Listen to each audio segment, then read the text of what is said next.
Падал снег. Мягко, беззвучно. Он укутывал город в белоснежное покрывало. Воздух, морозный и чистый, словно обещал чудо.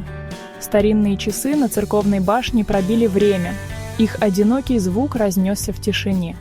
Зима перекрасила мир, превратив его в полотно невероятной красоты.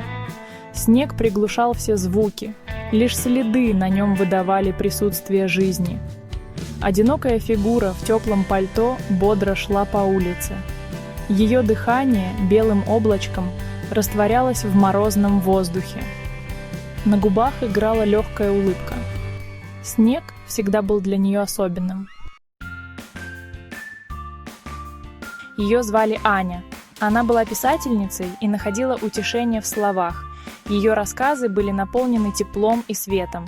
Она жила тихой жизнью, проводя дни за написанием историй в своей уютной квартире с видом на парк. Но в глубине души она мечтала о большем, о настоящей любви, о своей собственной истории. На другом конце города жил мужчина по имени Даниил. Талантливый фотограф, он умел запечатлеть саму душу в своих работах. У него был острый взгляд на красоту, он находил вдохновение в обыденном. Но Даниил носил в себе грусть. Утрата жены все еще отзывалась болью в его сердце. Но у судьбы, кажется, были свои планы. В поисках вдохновения Аня забрела на выставку. Фотографии украшали стены, каждая из них была окном в другой мир. Одним снимком Аня была особенно очарована. Захватывающий дух пейзаж заснеженного луга, залитого золотистым рассветом. Она почувствовала чье-то присутствие рядом и обернулась. Их взгляды встретились. Даниил, автор фотографии, стоял рядом, и в его глазах отражалось то же восхищение. Время словно остановилось. Их объединяла любовь к прекрасному, между ними пробежала искра. Их история любви развивалась постепенно, подобно нежному распусканию зимней розы. Они часами разговаривали, делились своими мечтами и страхами. Он видел теплоту, скрытую за ее спокойствием, а она — затаенную боль за его мягкой улыбкой. Но жизнь, как всегда, внесла свои коррективы.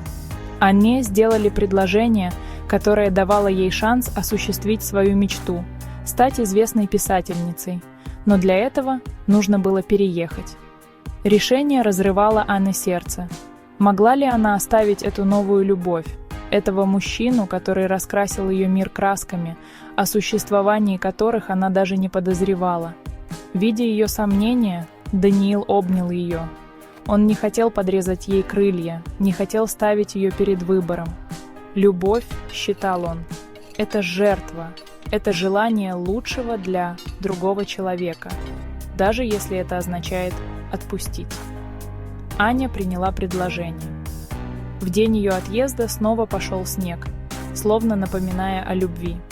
Они обещали друг другу писать. Их сердца были связаны любовью, которая не знала расстояний.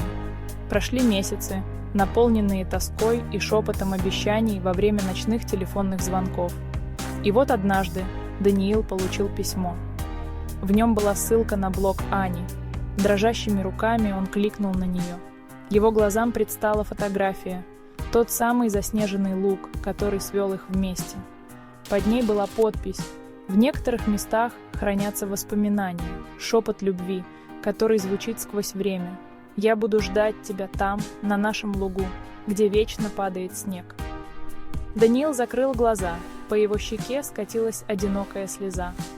Любовь свела их вместе, и любовь приведет его обратно к ней. Он знал, что ему делать. Собрав свой фотоаппарат, он отправился в путешествие, его сердце было полно надежды, а в душе рисовались картины их совместного будущего.